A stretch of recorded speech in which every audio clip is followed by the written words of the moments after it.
Boston Legacy FC narrowly lost their first ever NWSL match, and I'm convinced they're going to pull off some upsets this season. I don't want you to be surprised when they do, so I'm breaking down the formation, tactics, and roster that are going to bring it all to life. In possession, you will typically find Boston in a 3-4-2-1 formation. It's actually a very defensive formation because they have 3 full-time defenders and 2 part-time defenders. Here's what it looks like in play. When Boston have the ball, you're going to be able to pick out 3 center backs quite isolated from the rest of the structure. That extra center back comes in as a middle center back. Immediately ahead of them will be 2 defensive midfielders, and these players will position based off one another. If one goes up high, the other will stay a little bit further back. Same thing for the 2 attacking midfielders who are immediately ahead of defensive midfielders. And then popping into view now, we've got 2 wingbacks really high up in this formation right now because Boston have the ball and they are acting as attackers. Let's also not forget about Casey Murphy holding it down in goal back there. The whole point of this formation is to get the ball to the lone striker, who looked quite lonely and isolated for a fair bit of this match. The lone striker is expected to provide that final finishing piece, but here in transition we can see how this formation supports that. It is incredibly compact. It's nice and easy to pick out the 4 lines, and it's a good thing Boston are in green because I'm going to call this structure the Christmas tree. It's really compact and it's all focused around building up to the star at the top. The compact structure allows players to build really quick connections with one another, and it's extremely helpful when turnovers happen so that everybody's already in an effective defending shape. The 3-4-2-1 is a great formation for teams that want to dominate the midfield because you already have 4 midfielders in that central area to control that part of the pitch. They are dedicated to that zone. You have also built connection points with diagonals between a ton of the players on the pitch. That allows for quick connected play and fast build up in the attack. You can control the depth of the structure by sending the lone striker out further on their own or bringing them back a little bit closer to home. And you can manage the width of the structure with these wingbacks going out wide or coming in nice and narrow to keep things compact. Now that we understand the formation, let's look at some of the specific tactics that Boston used. By far the most noticeable was a smothering press. Boston rolled out a pressing system that's unlike anything in the NWSL right now, but one of the keys to them establishing this type of press is having a really compact defensive structure. It reduces the space between lines for the opponent to play into, and you can see just how frustrating it is for Gotham here because their midfielders have so little time on the ball. The other thing, to stay compact, they cannot press everywhere. So you're going to see they're not actually that interested in pressing high up the pitch. Have a listen to Coach Patel to hear what they are interested in doing with their press. Non-negotiable is the aggressiveness inside the field, the intensity, reaction when we lose the ball. When I talk about pressing, you need to press for your life. The aggressiveness that Coach Patel mentioned mostly shows up on film as double teaming. Boston are mostly going to use a primary presser and a secondary presser, and in doing this, they can really smother their opponent. It's very effective at reducing an opponent's time on the ball, and we see here, none of the back 3 had to step up, so that line is still completely intact. Even though Boston don't win the ball back in that example, I like that it demonstrates 2 key principles. The first is that the primary presser should always be stepping up off their line, and the secondary presser should always be dropping back off their line. The second is that the center backs shouldn't really need to get involved in the press. They are really the last line of defense in this formation. That's because these defensive midfielders should be able to help protect these central areas, and the wingbacks out of possession should be dropping into the back line, and now they're available to step up and protect these wide areas. Here's some more examples of those principles in action. We have the primary presser stepping up, the secondary presser dropping back, both working together to smother McCaskill.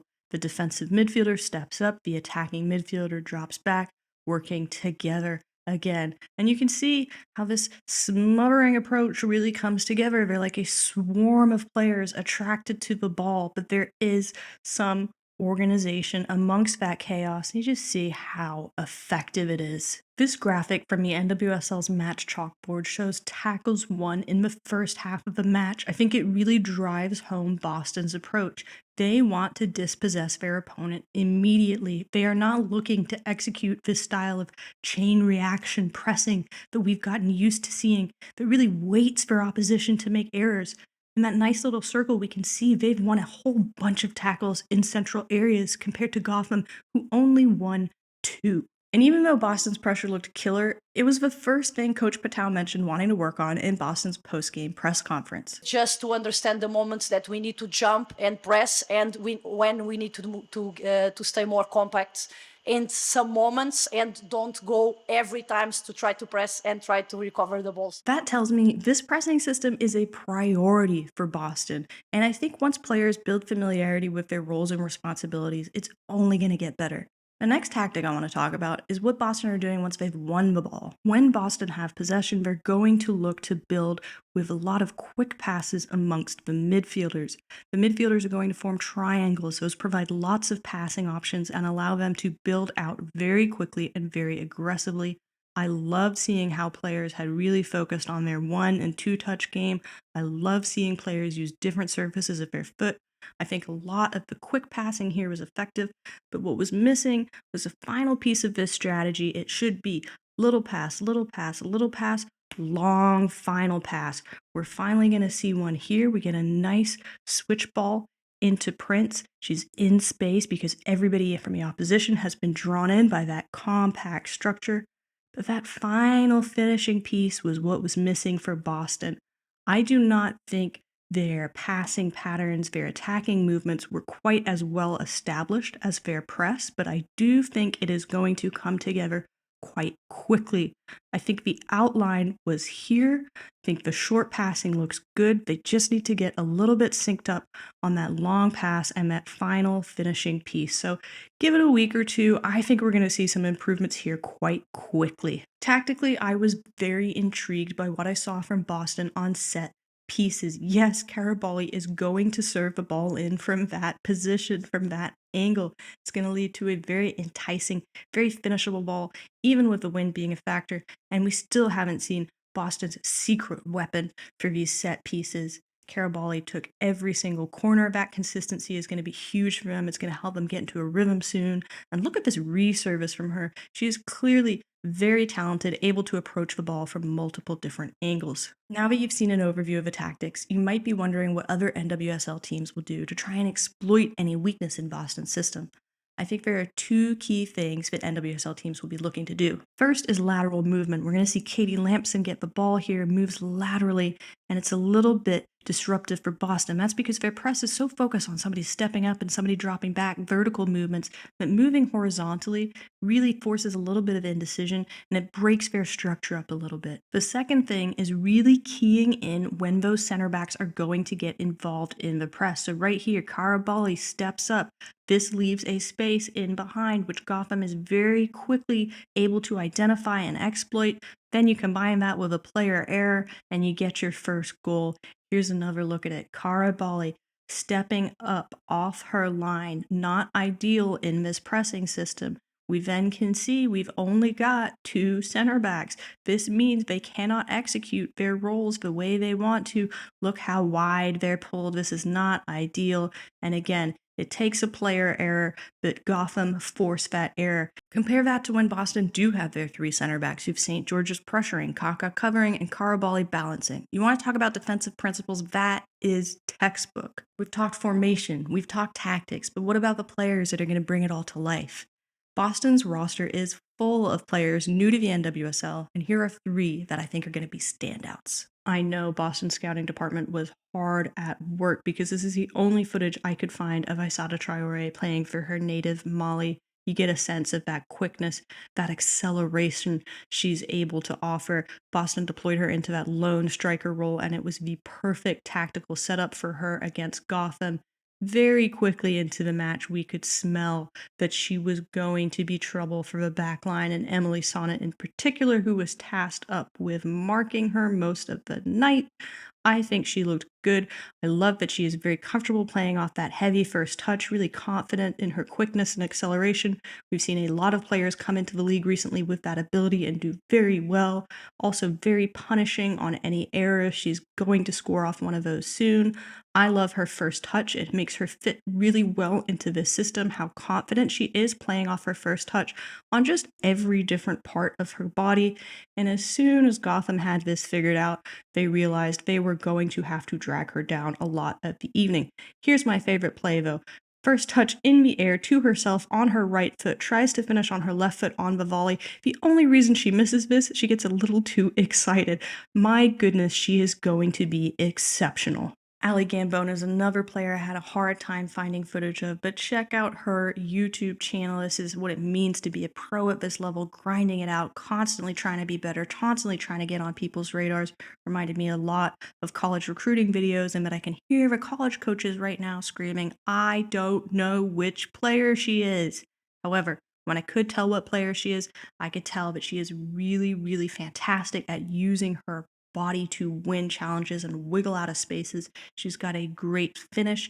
She is a quick and decisive player. She also has a very good one-touch game, much like her teammates Chloe Ricketts and Ella Stevens. I think this team is looking for a very specific profile of player, and that's someone who would be comfortable playing street ball in Sao Paulo or South London. I love that she understands her role here to send in that final long ball that we talked about. Maybe my favorite play of the match from her, the non-touch here. So smart what she's able to do with her body. Here's another similar one, non-touch or a tiny micro touch. I just think she's a very exciting player, and I also really loved what her teammate Sammy Smith had to say about her. Aleigh Gambone. I don't know if you guys know the name yet. If you don't know it now, you will. There were some great sound bites from a women's game live event in Boston. I also really loved this response from Casey Murphy when asked about who had the best shot on the team. I have to give it to like Amanda Gooch. She's top notch. Precision is there always. Yeah. She'll just bend it right around you. But that's not the only way we're going to see Amanda Gutierres score, because she is phenomenal in the air, able to get such good isolation of the upper body, lower body, and operate from a position of strength. I said Boston has a secret on set pieces, and this is going to be it. She delivers in all of the big moments. Also fantastic on the volley. I mean, she's Brazilian. She kind of has to be. But just look at this play in the Copa America final, coming in clutch. Fantastic little one touch there. Just a really solid player. Even when it comes to the tap-ins, she never misses. You might think this is easy. It's not that easy. And to do it consistently, that's why they pay her the big bucks. She has been one of my favorite players that I've been introduced to since I started this channel. She is gonna be a star. I know I can't get out of here without talking about the cards, so let's talk about it. There were a lot of them. It was an NWSL record. Are we really surprised given what we've learned about Boston's pressing system and how aggressive they want to be? I think they were all legitimate fouls. I think it is no coincidence, though, that so many of them were against Jordan Dudley. Look at how she's falling forwards in all of these examples. You hate when your opponent does it. You love when your teammate does it. The rookie adjusting to NWSL physicality, maybe. Well, not in that example where she goes sideways. That is a reckless challenge at best. Has to be a mandatory yellow card for St. George's. Is Coach that upset about it? I don't think so. I think she likes what she's seeing from her team. She wants that aggression to be there. It's just going to take a little bit of time to get it dialed in correctly. The red card does leave Boston in a bit of a bind because they go into their next match without a starting center back, one of the most important positions in this formation. But I think that's just a minor setback in part of a major plotline. Thank you for checking out this video. I'm looking forward to the NWSL season ahead, and I hope you are too.